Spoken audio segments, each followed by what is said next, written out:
Om Namo Bhagavate Vasudevaya.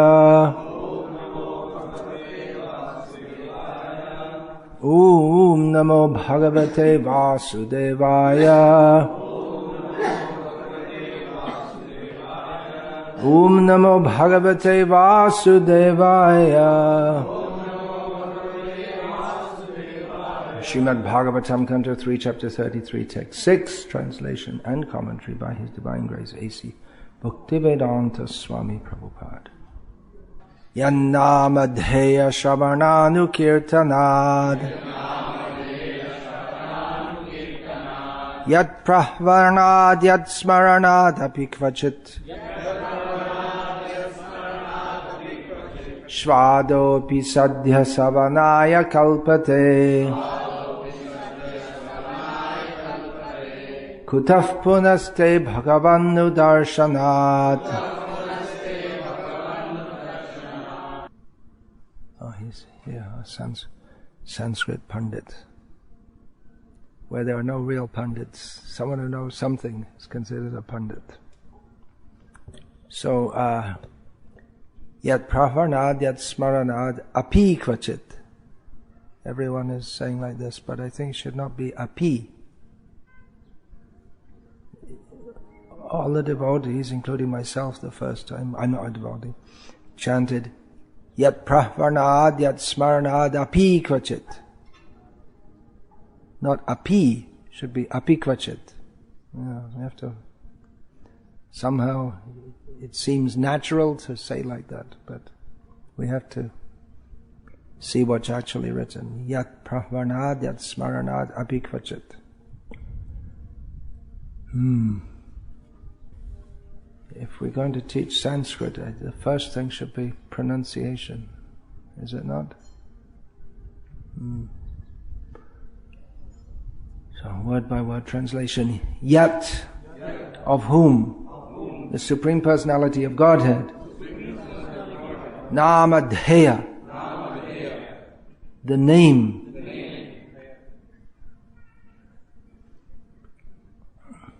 Nama means the name. What does this suffix dheya mean?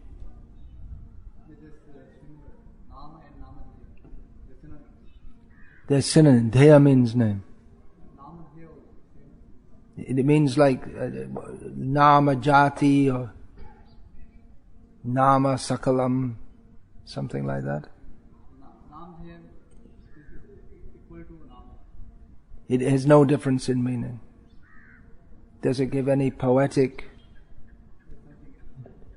filling up the meter? So what does it do?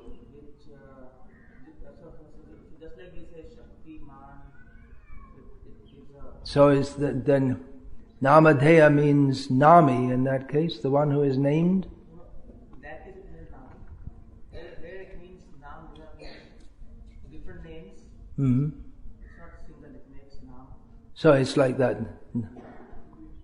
Nama Rashi, Nama Sakal, like that. Plural. Okay. Translation.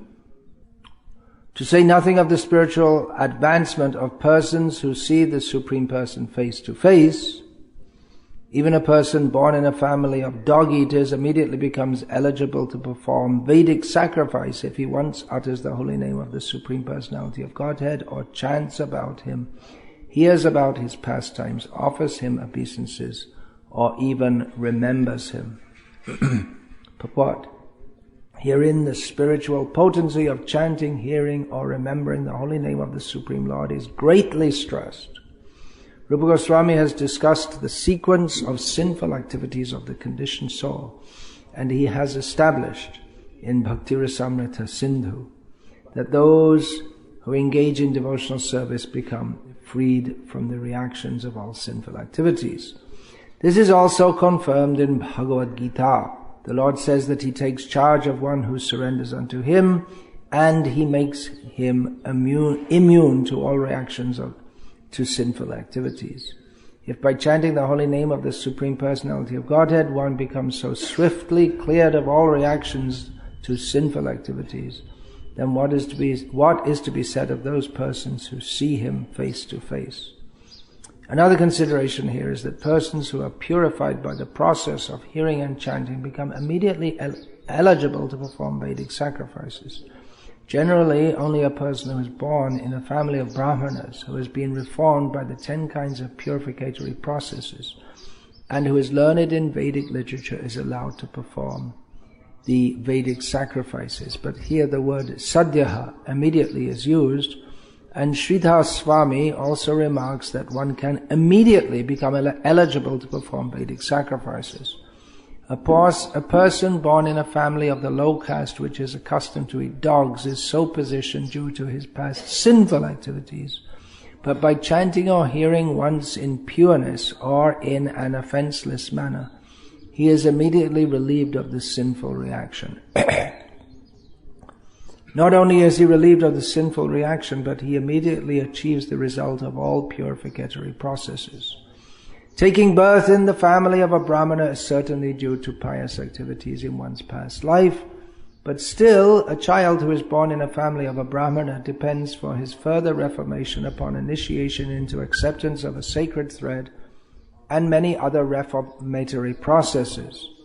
But a person who chants the holy name of the Lord, even if born in a family of chandalas, dog-eaters, does not need reformation. Simply by chanting Hare Krishna, he immediately becomes purified and becomes as good as the most learned Brahmana. Sridhar Swami especially remarks in this connection, Anena pujatvam lakshate. Some caste Brahmanas remark that by chanting Hare Krishna, purification begins. Of course, that depends on the individual process of chanting, but this remark of Sridhar Swami's is completely applicable if one chants the holy name of the Lord without offense, for he immediately becomes more than a Brahmana. As Sridhar Swami says, Pujatvam, he immediately becomes as respectable as a most learned Brahmana and can be allowed to perform Vedic sacrifices. If, simply by chanting the holy name of the Lord, one becomes sanctified instantly, then what can be said of those persons who see the Supreme Lord face to face and who understand the descent of the Lord as Devahuti understands Kapiladev? Yeah, this verse is spoken by Devahuti to Kapiladev. That's the context.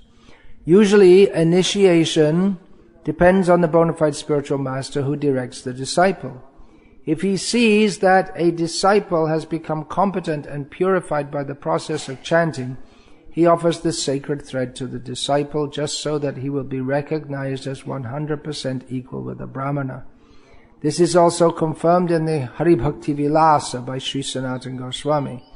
As a base metal like bell metal can be changed into gold by a chemical process, any person can similarly be changed into a Brahmana by Diksha Vidhana, the initiation process. Let's see. It is sometimes remarked that by the chanting process one begins to purify himself and can take birth in his next life in a Brahmana family and then be reformed. But at this present moment, even those who are born in the best Brahmana families are not reformed, nor is there any certainty that they are actually born of Brahmana fathers. Formerly, the Garbhadhan reformatory system was prevalent, but at the present moment there is no such Garbhadhan or seed-giving ceremony. Under these circumstances, no one knows if a man is factually born of a Brahmana father. Whether one has acquired the qualification of a Brahmana depends on the judgment of the bona fide spiritual master. He bestows upon the disciple the position of a Brahmana by his own judgment. When one is accepted as a Brahmana in the sacred thread ceremony under the Pancharatric system, then he is a Dvija, twice born. That is confirmed by Sanatana Goswami, Dvijatvam Jayate. By the process of initiation by the spiritual master, a person is accepted as a Brahmana in his purified state of chanting the holy name of the Lord. He then makes further progress to become a qualified Vaishnava, which means that the Brahminical qualification is already acquired. This is a revolutionary statement. coming from Devahuti, who is a self, coming from a high-class background, Kshatriya family, married to a Brahmana and living as a Brahmani, and has born in her womb married to a Brahmana and is born in her womb the Supreme Personality of Godhead. Who she is addressing, she is seeing him face to face. And she says that someone from the family of dog eaters becomes to the level of the highest class Brahmana if he chants the name of, offers obeisances, or remembers even once you, the Supreme Personality of Godhead. The Vedic sacrifice is mentioned because this is the highest level within Vedic society, the eligibility to offer Vedic sacrifices. One attains that position after the position of a Brahmana. One is born in that family, that kind of family, if one has performed many pious activities. We find in Sri Chaitanya Charitamrita the amusing and instructive narration of Nimai. At home, one astrologer came and he took the information of this boy's birth date and place and calculated, and he was wonderstruck and said, "Oh, you are the Supreme Brahman, from you all the universes emanate, you are the beginning, the middle and end of all things." And he said, Nimai replied, you're not very good at astrology. I happen to know that in my past life I was a cowherd boy, and that due to my pious activities of looking after the cows, then in this life I was born as a Brahmana. So from pious activities, well, actually both the things are true. He was a cowherd boy in his last life, and he was also the Supreme Brahman, the source of everything, the beginning, middle and end of all, and so on. So that is required, pious birth, to be born as a Brahmana, and then one has to be trained. There are different kinds of, different levels of Brahmanas. The astrologer is not considered a very high level. The highest level is the Yajnik, those who are eligible to perform sacrifices. They have to be highly trained to do so, and they have to have eligibility to do so. It means it's understood that even if, which is considered a great sin, even if you were to train someone who has not achieved the eligibility in such matters, to speak the Vedas in the presence of Shudras is considered a great sin. But to teach someone how to perform yagyas, they have to have the eligibility. And we practically said that we've been discussing about the gurukuls, and it's the traditional gurukuls which are still going on, and it's not every boy has the peacefulness of mind and sufficient intelligence and aptitude to go through that kind of education and to be satisfied with that kind of. A Brahmana has to be satisfied with whatever yadricha labha santushtaha, whatever comes of its own accord. He's not a greedy person. Of course, sometimes we see people going from place to place performing yagyas and encouraging people to perform pious activities of giving profuse dakshina to Brahmanas, which means to themselves. But that's a misuse of the role of a Brahmana. He should be satisfied with whatever he gets, and the attitude of the king is to give profusely to the Brahman, and the attitude of the Brahman is to say, well, I don't really need all of this. Prithu Maharaj gave the whole world to the Brahmanas, and they said, you can take it back. It's too much bother for all of us. You can look after all of this. We're not interested in being big landlords and ruling over all these things. So that requires a very high level of purity. So the idea is in the Varnashram system is that one performs one's swakarma, swadharma, according to one's position, and then they may gradually be elevated in the next life, up to the next level due to their pious activities. And in the Vedic system, the lowest level, actually they're not even in the Vedic system, they're outside the Vedic system and outside the town. The dog eaters, Chandalam, Lecha, Antyaja, the different names, Yavana, and other names are given also. So they also have some function in Vedic society. For instance, when a cow dies, then the Chandal will they'll come and take that dead body and they'll skin it, particularly the muchi, they'll skin the cow and they'll make leather shoe, or they'll use the leather, and they'll eat the flesh also. And among them there may be dog eaters also. So the term dog eater is used for the lowest, very low. Although in Manu he says that the fish eater is the lowest of all. I guess he's not very popular in Bengal. Not very popular anywhere these days. Well, he says that because he says he who eats fish is eating everything. It's like eating everything. So this example is given in the 7th canto. Prahlad says a similar thing. Viprad Vishada Gunayuta. He describes the Brahmana who is decorated with 12 qualities, all good qualities, as described in Sanat Sujata section of the Mahabharata. And that's why you find in the Gita how many qualities are given there. That's 8 qualities, is it? Shamodama Tapa Shocham. Well, that's 9, yeah. Shanti Ajam Evja, Jnanam Vijnanam Astikyam, 9 qualities. And so it may be, the list may be expanded or shrunk, but they're highly qualified in good character.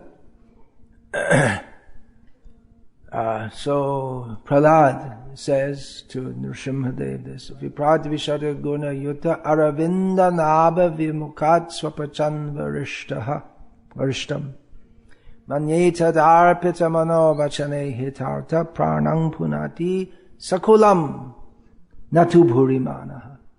He says again, the Svapacha, one who cooks dogs, which means they eat them also.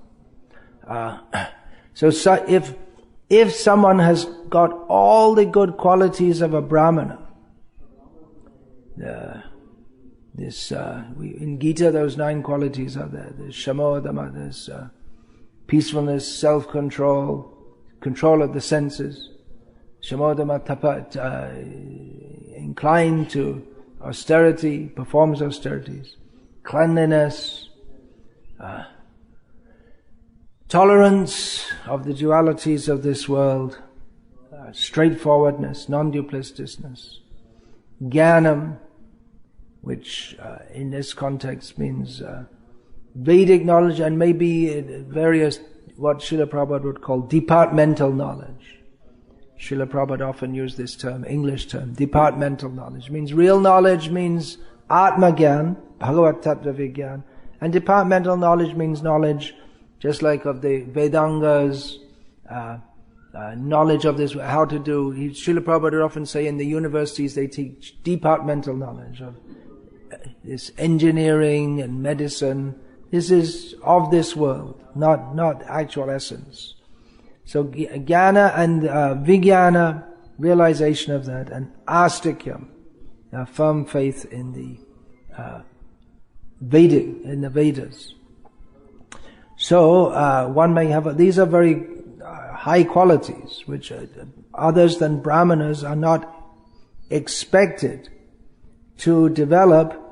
But despite having all these qualities, if a Brahmana is inimical to the lotus feet of Aravindanabha, Krishna, then better than him is someone who's born in a family of dog-eaters, which means the lowest, totally uncivilized, hardly even human.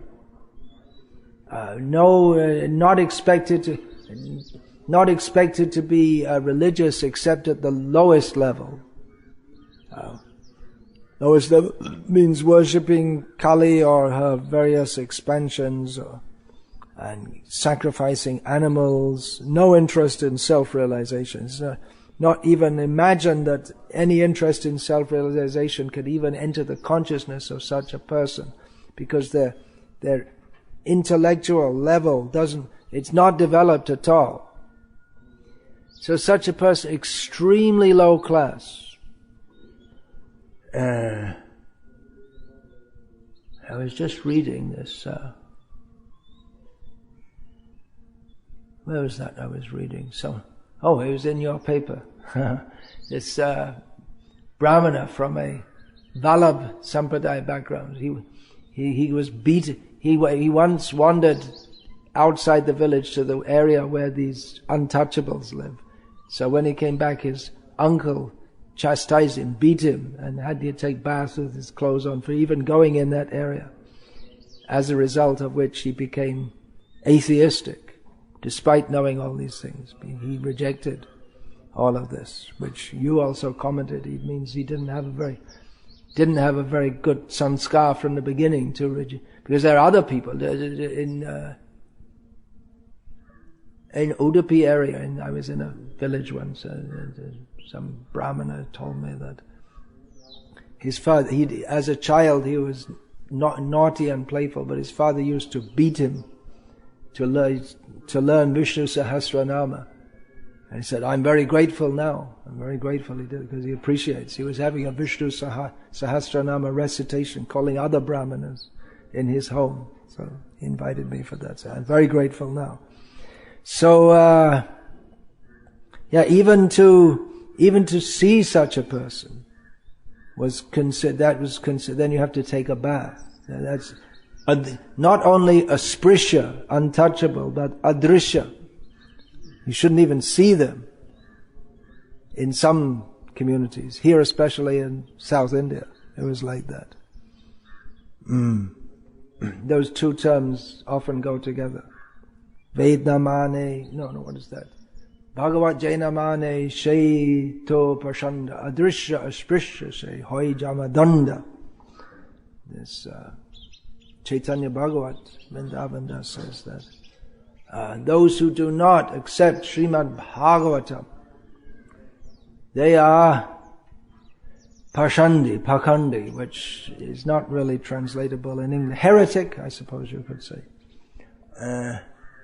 They are not fit to be seen or to be touched, and they are subject to be punished by Yamaraj.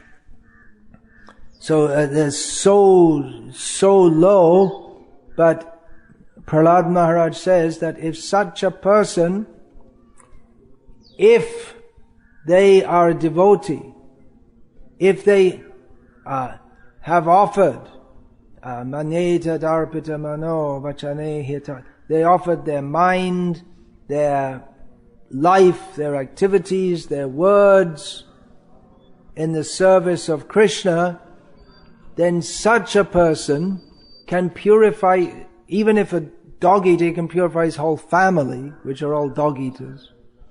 Whereas Bhurimana, someone who's puffed up and thinks, I'm a great Brahmana, they can't purify even themselves, what to speak of their whole family. So it's really revolutionary stuff, which to the present day, those few caste Brahmanas who are still living as Brahmanas, and we should respect them for that, and actually sending their children to Gurukul to learn Shastra, but they have a very hard time to accept all of this. They have to go through lifetimes of pious activities, be born as a Brahmana, and they have to take so much training to act as a Brahmana, and someone comes along with from a cow-eating background or the completely worst kind of background, and they're chanting Hare Krishna. And they claim on the basis of Srimad Bhagavatam to be in a better position. We should uphold this is a better position. Why is that? Because all the Vedic activities are meant for coming to the point of loving Krishna. So if by the mercy of Krishna and his devotees, someone, even without going through all the purificatory process, even if they're extremely sinful by background, if they take to Krishna consciousness, which is possible by the mercy of devotees, they immediately become elevated to a position better than that of a Brahmana who is not a devotee of Krishna. That is possible by the mercy of Krishna because bhakti is independent. That's another very big topic. How bhakti does not depend upon karma or jnana. The bhakti is, she resides in the heart of the devotee who distributes her. And those who are fortunate, they will take, and by doing so, they immediately come to a platform more elevated than that of a Brahmana. Now, of course, there are two main divisions of Brahmanas, the Vaishnava and the Shaiva, or Vaishnava and non-Vaishnava. So the Vaishnava Brahmana, then what is their position? They're Vaishnavas, and they're also Brahmanas, so they must be in a better position than the Vaishnava who's not from a Brahmana background. But no, that's a wrong calculation. In fact, they may be in a worse position, inasmuch as if they're attached to the status and prestige of being a Brahmana, they're still in the bodily concept of life. And they think that, of course, Krishna is satisfied by their recitation of the Vedas and their performance of yagyas, and so on. The yagya is meant for the satisfaction of Vishnu. But if one, it has the attitude to satisfy Vishnu, then even if he's not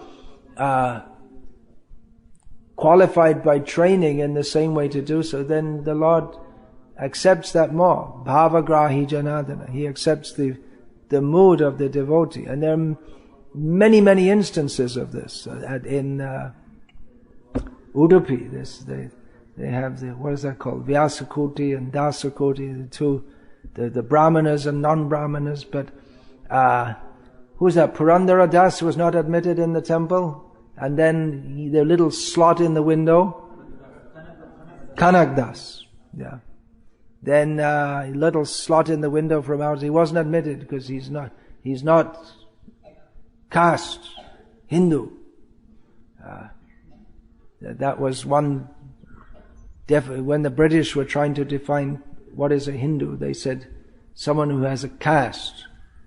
So that means that according to that definition, the tribals and all that, they weren't considered eligible to enter the temples. Of course, they had their own temples where they kill animals and all that kind of thing. Although anyway, let's not get into that. So, he wasn't eligible to come in, but the Lord wanted to see him. And the Lord wanted that Kanak Das would have the darshan of the Lord. So he turned around. The Lord himself turned around. And in every sampradaya we have like Haridas Thakur. We find Chaitanya Mahaprabhu's associates, they're mostly from Brahmana backgrounds. But Haridas was accepted by all of them, by all the followers of Chaitanya Mahaprabhu. They all accepted him as Namacharya. They all accepted that his position is superior to anyone who's simply born in a Brahmin family, because he's completely attached to chanting the holy names. At Sri Rangam, there was also one who was at one of the alvas. He had to stand on the other side of the river. He wasn't allowed because the priest of the temple was coming to bathe So the priest at the temple was coming to bathe, and then in the Kaveri. So then, and he told this untouchable, who was chanting the glories of the Lord, "Get out from here, I have to take bath. I have to go and serve the Lord, and keep away from me." So he went back to the temple to open it early in the morning, and the Lord wouldn't allow him in. He made an offense to my devotee. So he had to go back and carry that so-called untouchable on his back, and then only the Lord agreed to be worshipped. So there are examples, but somehow or other our Brahmin friends don't get the point. There are in every sampradaya that the devotee, it's the attitude of devotion that satisfies the Lord. Dhane jane pandit ye krishnere nahi pai. Chaitanya Charitamrita and Chaitanya, they make this point again and again. It's not by wealth, not by high birth, not by knowledge that the Lord is satisfied. Dinere adhik doya kare Bhagavan, kulin pandit dhani bharo abhiman. The Lord is more merciful to those who are apparently very low. Why? Because those who are born in a high family, those who are very learned, and those who are very wealthy, they tend to be also very proud. And that is the disqualification for coming to Krishna. So it may be better to be born in a lower family. There's one anecdote of Srila Prabhupada in Vrindavan. Two of his Western sannyasi disciples went to Radharaman temple.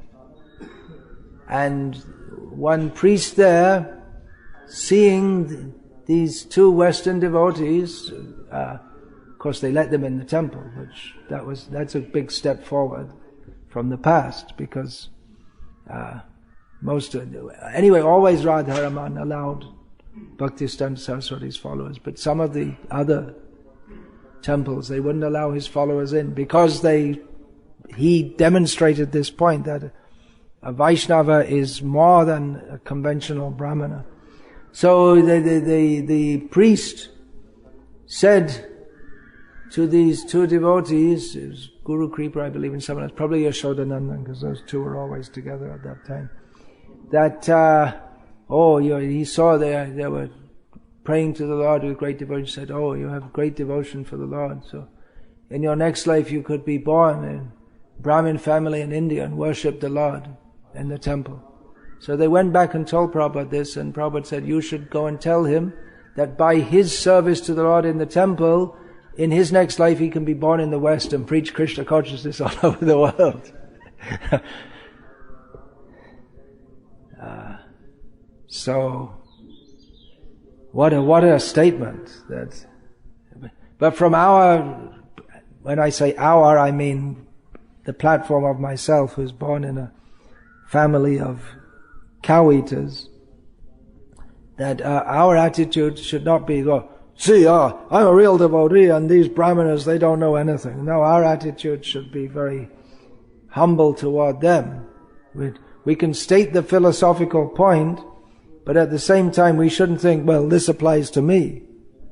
We should think that the Brahmanas, they're very elevated. The Vaishnavas are very elevated. So I desire the mercy of the Vaishnavas so that I can come to the position of a Vaishnava. We shouldn't think, well, this refers to me. I'm chanting Hare Krishna, so I'm better than a Brahmana. That if one thinks like that, then as soon as someone thinks he is a Vaishnava, then Bhaktisiddhanta Saraswati Thakur says he becomes a branded non-Vaishnava. Now, this point here, one becomes qualified to offer sacrifices. How is this to be understood? The qualification to get sacrifice, to perform sacrifices in the first place, is that one should be born in a Brahmin family, because it's understood that one has a certain, according to one's psychological disposition, one is born in different kinds of families. And then that psychological disposition is cultivated by being raised in that family. So you see, boys who are born in Vaishya families, and women, girls also, they have that inclination, and that being in that culture, the Vaishya culture is very different to Brahmana culture or Kshatriya culture or Shudra culture. Even though the Vedic culture is, it's one culture, but there are distinct divisions. And we find the Vaishya culture, the very strong tendency to want to make money. They think it's it's something very important. For Brahman, it's not very important. For the Shudra, it's also not very important. But the Vaishya, they want to, and they also, if they're more pious, and that's traditionally of a Vaishya, they want to give in charity also. That's very much part of their culture. It may be some ostentatiousness is there, that they have to be seen to give it away, but many of them also, they'll do gupta dan, because they know that unseen charity, you get better result for doing that. But that's there up to the present day. Otherwise, how so many temples and sadhus are running on in India. It's, of course, not only the Vaishyas are giving, but the major donors are Vaishyas. They're in Baroda, with this one major donor gives huge donations all the time for prasad, mostly for prasad distribution, and gives in the form of grains and ghee and all these things. And ISKCON Baroda is famous in Baroda for prasad distribution daily, and then at festivals, and so profuse prasadam distribution. So he's got that, and he has the firm faith, which seems to be justified by observable reality, that by doing so he will always make more than he gives. That's also there in at Subramaniam, that family. What's the name of that family? That they're Jains, but they have to. They'll always remain wealthy as long as they go. And what's that well-known family? They're up at Subramaniam. They have colleges, and Hegde, yeah, they give. They have to keep on giving. They give profusely charity. As long as they give them charity, then they'll some benediction is given to their family. So they remain wealthy, and they're well known. Very well known in that area, and probably throughout Karnataka for their charity. They all kinds of charity. So that culture, so one born in a Brahmin family, he's trained in that culture, and he has to go through years of training before he can actually officiate in a yajna, especially a public yajna. And the yajna is the culmination of the whole varnashram system. Everyone works together to, the production is from the Vaishyas, but everyone assists in that. The Shudras assist in that. The Kshatriyas, they protect and give facility for that. And then the Kshatriyas, they organize big public yajnas, and the Brahmanas would perform them. And even among the Brahmanas, there are different status. There's the Hotri, the Ritvik, and all different statuses of Brahmanas. So, it's not that by chanting Hare Krishna, you become qualified in the sense that of actually being able to perform the technique of doing it. Because the technique requires training, but the qualification in the sense of the purity that is required to do it. Because if someone performs a yajna, he may perform with all the techniques and the pronunciation and the mantras, and they have to make the yajna vedi, the platform for performing that has to be exactly done correctly. Everything according to Shastra, the proper time has to be calculated. So all those conditions be there. But if the Brahmana himself is not pure in heart, there'll be no effect. Or maybe an opposite effect. So he has to be pure even to go through all that. Even to be born in a Brahmana family, even to take the training, he has to be pure in his whole life. There can be no sin in his life. If he performs some sin, he may be able to expiate that by prayaschitta, but then he won't be considered good Brahmana, suitable for performing a major yajna. Brahmana is not supposed to perform any sin.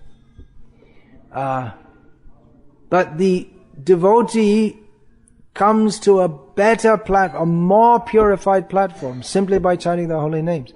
Now, the bad impressions in the heart will remain in the heart of a person who's chanting Hare Krishna until he becomes completely purified. But still his purity is more than that of a Brahmana who's born in a Brahmana family and is very pure in terms of he doesn't even think of performing sinful activities. The devotee is more purified because he's on the platform of devotional service. The purity of a Brahmana who's not a Vaishnava, that is, we can say that's cultivated purity, but the real platform of purity is that of surrender to Krishna, which will, in course of time, that will drive away all sinful propensities. Whereas simply to be purified on the platform of a Brahmana, still the tendency to fall down into, or to sinful activity, or the pride that comes of being a Brahmana will cause one to fall down. So a devotee is even if a devotee comes from a very low background and still shows signs of not being very cultured in terms of Brahminical culture, still is better than a Brahmana if he's actually dedicated his life in Krishna's service very sincerely. He's better situated than a Brahmana, even a Vaishnava Brahmana, who is more attached to being a Brahmana than being attached to being a Vaishnava. If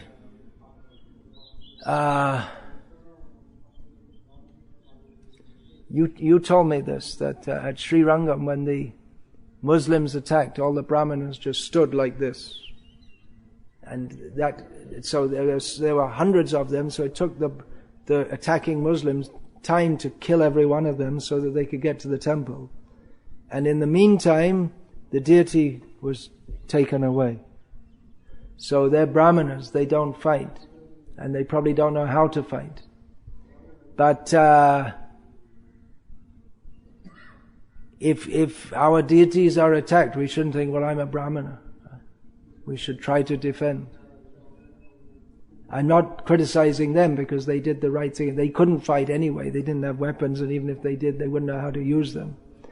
And they stalled the advance of the Muslims, so the Lord was able to be spirited away. But we shouldn't think, well, I'm a Brahmana, so I can't fight. If necessary, one should do so. This Bhakti Raghav Maharaj, I think that was before he took sannyas. He had 2 legs previously. One leg was bad and it didn't work properly. So one night there was an attack on the temple. So he went down. What can he do? He can't walk properly even before. And people were attacking with bombs and guns. And he went and clearly risking his life and tried to stop them. He didn't stop them.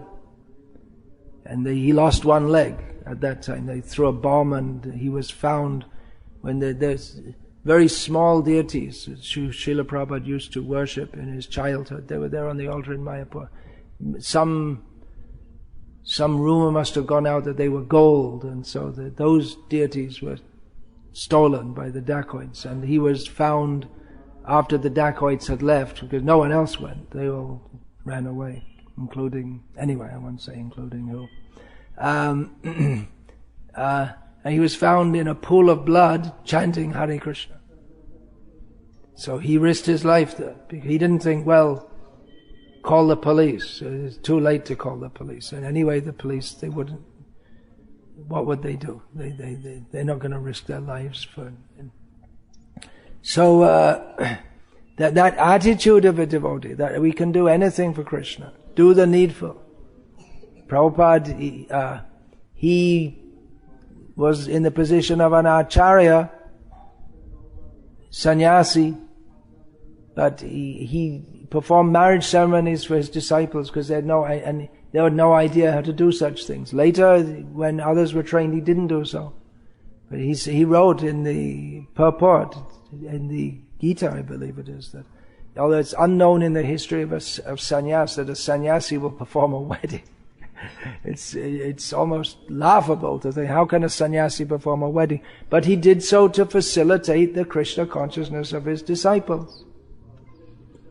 So a devotee can do it. Ramanuja also, as a sannyasi, arranged at least one wedding among his disciples because he saw that is good for their Krishna consciousness and good children will be produced. So when we're discussing here about training children, Srila Prabhupada said we want to produce a class of Brahmanas. But they're not going to be exactly like the Vedic Brahmanas because for one thing, who's going to train them like that? And another thing, there's not exactly even the kind of Brahmana that we want them to be for preaching Krishna consciousness and spreading Krishna consciousness. We bow down at the feet of the Madhva Brahmanas and Sri Vaishnava Brahmanas and for all they're doing in preserving their tradition and worshipping the Lord. But the kind of Brahmanas that we want, they should be very learned in Shastra, which means Prabhupada's books. Brahmanas, they have to study the Vedas. Usually one of three. The Rig, Yajur, or less common Samaveda. Maybe there's some will study 2, some will study 3, and then I don't know if there ever were Brahmanas who studied only. Oh yeah, Atharva Veda, but there aren't now. I don't never see any Atharva Vedis. So that usually if they study that's as an adjunct, not as the main one. But there must have been because there was at the beginning there was a sampradaya that's mentioned in the Bhagavatam first canto. So we're not going to teach recitation of the Vedas because in Kali Yuga, Srimad Bhagavatam is more important all the time. But Srimad Bhagavatam is the Sarva Vedeti Asanam Saram Saramihudahritam. It's the essence of all the Vedas, and we'll get more benefit in this Kali Yuga from Srimad Bhagavatam. So that Brahminical culture, as much as possible, we can adopt that, but we should not be attached to Brahminical culture for the sake of Brahminical culture. But we should be attached to what is necessary to serve Krishna. That is a higher status of Brahmana. The Vaishnava is a better position. He has to see how Krishna can be served. And generally he'll develop these, pure devotee of Krishna will develop these qualities of Shamo Damah Tapashocham Kshantir Arjavam Evacha Jnanam Vijnanam Astikam. He'll develop all those qualities.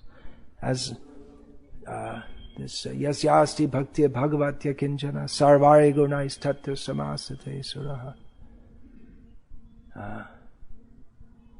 Sarva Shubha Gunagan Vaishnava Sharire. All the good qualities are seen in the person of a Vaishnava. So these are some thoughts about that. We were just discussing this yesterday. And we can continue to discuss it. What are we actually aiming at in Gurukul? Aiming at means we're shaping people's lives.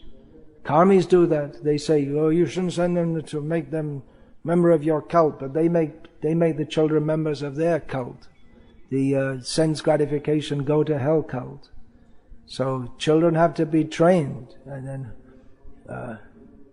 how we have to decide what we want them to be like. Modern education means they want them to be cogs in the machine of materialistic consumer society. So our aim, Srila Prabhupada said, we want them to be perfect Brahmanas. But we understand that to mean in the context of Vaishnavism. We want them to be not exactly like traditional Brahmanas, but as servants of Srila Prabhupada's mission. So there's some thoughts we can continue to discuss a little later today. That we're discussing about the direction of our gurukuls and varnashram projects. I guess we shouldn't get into. We'll discuss more there. Otherwise, it will go on and on. I guess we could open this up to others if they want to come and join. If they want to come and listen in. I found yesterday's discussion was, as usual with me sitting there round and round and often discussing different things, but some good points came out. So Hare Krishna, we'll leave it there. All glories to His Divine Grace, Srila Prabhupada. Hare Krishna, Srimad Bhagavatam ki jai. Hare Krishna.